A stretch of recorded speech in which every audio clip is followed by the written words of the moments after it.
And what Democrats have come back to, it's kind of a reversion to 1970s sort of Democratic Party philosophy, is that everything flows first from government. You should all be thankful for it, pay tribute to it, and pay money for it. And it's insidious. But underlying that, isn't there also a sort of a crude Marxist class, race, gender analysis when he says hard work didn't get you where you are, innate intelligence and talent didn't get you where you are, the community and government got you where you are. So it's really a sort of, by implication, an implicit attack on successful people that they got there through, you know, illegitimate means or through government. You're right. And it's an attack on sovereignty. And it's a really preposterous idea. I mean, ideally, we've all had great teachers, friends who were generous, hopefully wonderful parents who were giving and nurturing and loving.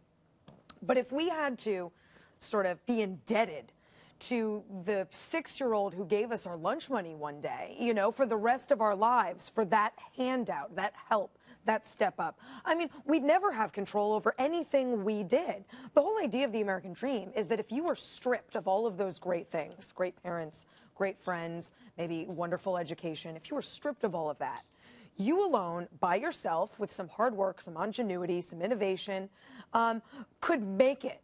It would be hard. It's not going to be handed to you. But we like to believe we live in a meritocracy and that you alone can get there.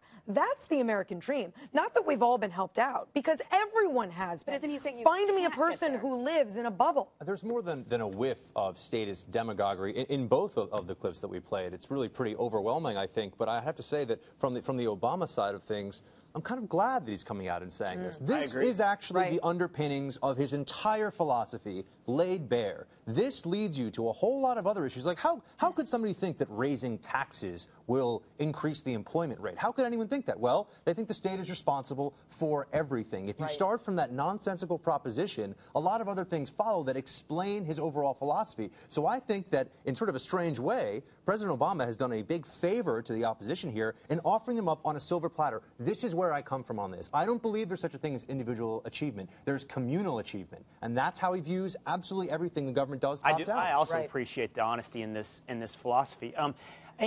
Building off what you just said, Essie, I'm surprised that they can't do the simple logic of negating for the common denominator. So everyone in this society has benefited from those communal effects, the roads and the bridges that he speaks of. Yes, we've all driven on a road. And yet we are not all successes. Right. So what is it that has differentiated the successful person from the one who is not? Well, it certainly cannot be system the roads and class. bridges. Right. It seems that he would say an unfair system of class, race, and gender that determine your future success. So it's also an attack on free people and free markets being able to provide goods and services in a free way. There's something sinister going on, and those people are greedy. When I listened to this, I was thinking, okay, he went to college in the 80s. What else happened in the 80s? Oh, right, that movie Wall Street by Oliver Stone, where Gordon Gekko gives the famous greed speech.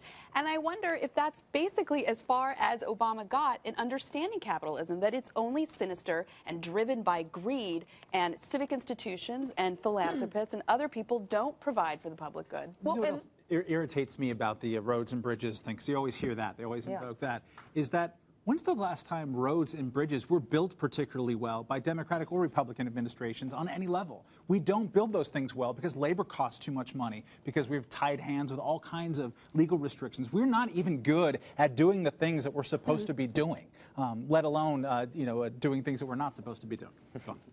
Well, and I mean, in terms of Barack Obama, yes, I think this is a great revelation. But I also think, and this is a totally minor point and more of a cultural one, but it's really weird and interesting that over the course of the last 40 years, we've sort of forgotten that liberals have always found statism to be really kind of uncool, you know, and sort of the establishment as being uncool. And suddenly they are very, very comfortable with the establishment and the state and propping it up as this new savior. I'm wondering just what shifted in the culture. Right. It's you.